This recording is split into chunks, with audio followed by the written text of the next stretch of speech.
Properties of equivalence class. A reflexive, symmetric, and transitive relation is called equivalence relation. A equals 1, 2, 3, 4, and A is related to B if and only if A minus B is divisible by 2 is an equivalence relation. Equivalence class. An equivalence class, A, is the collection of elements in A which are related to A. In the example, 1, 3, and 2, 4 are two equivalence classes.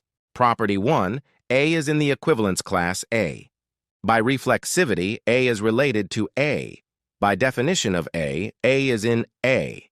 So, every element belongs to its own class. Property 2, B equals A if and only if A is related to B. Assume A equals B. Since A is in A, we have A is in B. By definition, A is related to B. Conversely, assume A is related to B. Take any x in A. By transitivity, x is related to B, so A is a subset of B and vice versa. Next, if A is not equal B, then A is disjoint B. Suppose A has non-empty intersection with B. There exists C with CRA and CRB. So BRA means A equals B, a contradiction. The fundamental theorem of the equivalence relation, partition theorem.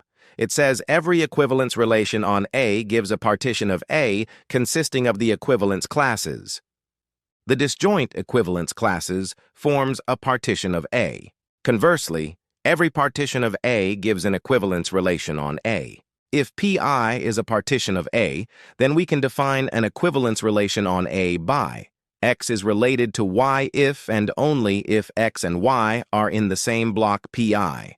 It is obvious that it is an equivalence relation, and Pi are equivalence classes. So, the fundamental theorem of equivalence relation says that an equivalence relation on A gives a partition of A, and conversely, a partition of A gives an equivalence relation on A.